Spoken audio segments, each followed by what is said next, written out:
Kubor nakaslem jong unongsan Hima. For Rajabala, it should be Abdul Saleh, and for Mawryngkneng is Pynïaid. And for Mawphlang, we still keep it pending for a few days. Do you have candidates for Mawphlang? Has anybody approached? We haven't. We just wait. Have some patience. But then you all are keen to contest in all the three, right? Yes, yes. Or will you be contesting? We will contest on all the three. on all the three. On all three. And how confident are you about winning this seat? I'm 100% confident winning. In every fight I took, I'm always confident of winning. Do you think now that the Congress has a new, as the Halor in the state politics and all, it is more getting stronger. Do you think that will have any effect? The more your opponent is strong, the more the fight is interesting.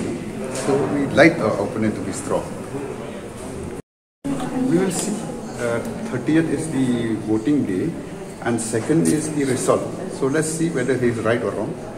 It's easy to pinpoint on government, and I think in the last session, CM has really given him a befitting reply. So let's see.